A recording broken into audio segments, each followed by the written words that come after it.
Welcome to the 2021-22 AVID Coaching and Certification Instrument Overview.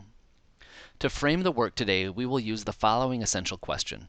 What changes, considerations, and information will impact the completion of the 21-22 CCI in my district or site? While there are not significant revisions to the CCI this year, there are some minor updates, and if you haven't completed a CCI ever or in several years due to the pandemic, we want you to have this information to assist you in successfully completing and submitting the CCI this spring. Again, if you've never completed the CCI or it's been several years, we want to ground this work in the why behind the CCI. Foremost, the CCI is a coaching instrument that site teams can leverage to guide the AVID implementation on campus. We know that the site team is a driver of acceleration and growth, and the CCI should be a roadmap in that work. We don't want the CCI ever to be another thing that staff must complete. Rather, the CCI offers districts and sites multiple points of entry to ensure that AVID work aligns with the goals, objectives, and existing initiatives happening on campus and within the district. Further, we know that fidelity of implementation of AVID improves outcomes for teachers, students, and the system at large, and the CCI can help strengthen the fidelity of implementation. Lastly, certification on the CCI offers a lens for districts and sites to view the impact on students and the overall return on investment. While the pandemic has changed many college admissions processes over the past 2 years, we continue to strongly recommend that sites ensure AVID elective students take either the ACT or SAT. This recommendation is reinforced within the CCI. And there are several reasons for this recommendation, including the fact that the SAT and ACT can provide schools feedback on the student's core learning within a program of studies, as well as a lens through which they can examine instruction. And while the pandemic has made many colleges test optional for admissions for the fall of 2022, we do not know if that will continue to be the case in the coming years. As of December 2021, about 80% of colleges were not requiring a pre-collegiate test for admissions. However, some test-optional universities have already outlined plans to sunset test-optional admissions over the next several years. And while those admissions decisions may be test-optional, many colleges and universities continue to leverage the SAT and ACT to help guide placement as well as support financial aid and scholarship decisions. If at your site you determine that it's not appropriate for 100% of your AVID elective students to complete a paid pre-collegiate test, that's your decision. Simply mark does not meet and provide an explanation in the notes.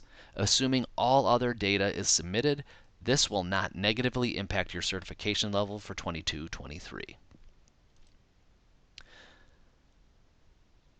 The pandemic has altered the way schools are implementing AVID over the past 2 years. Whether it's due to staff shortages, hybrid and virtual instruction, or some other combination of factors, many sites have not implemented AVID in the manner that they did prior to the pandemic or as they had planned.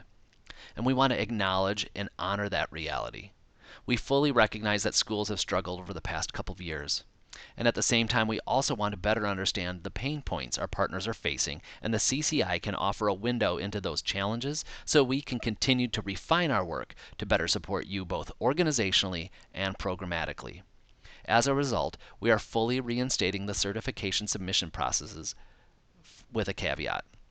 For the 21-22 school year, sites must complete and have approved site data, either the elementary or secondary CCI depending on their appropriate level, and for our secondary partners with seniors, senior data must be submitted.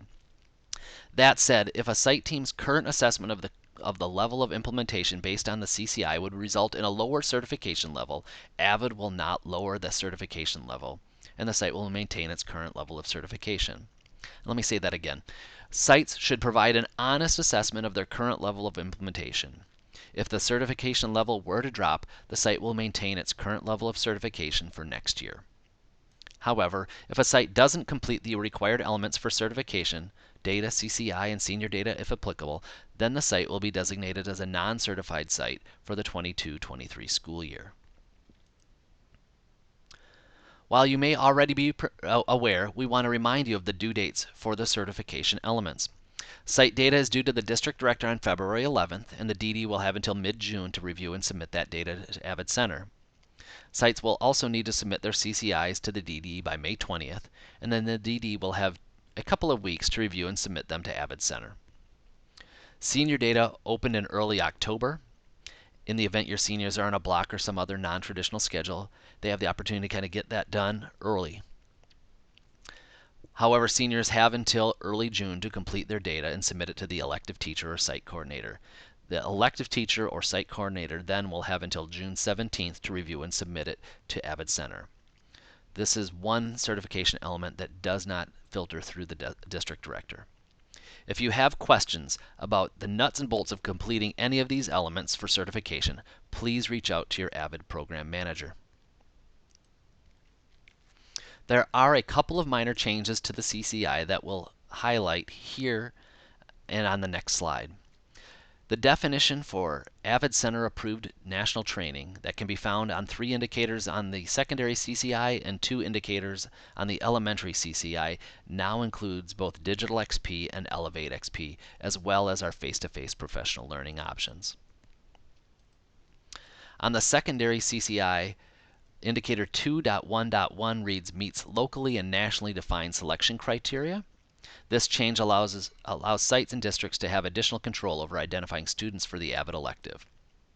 Indicators 2.1.11 and 2.1.13 removes the 16-hour training requirement to offer some additional flexible training options for districts and sites.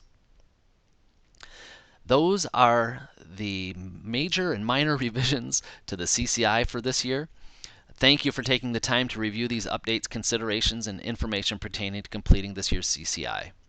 We thank you for the work that you and your staffs are doing to close opportunity gaps and to ensure all students are college ready.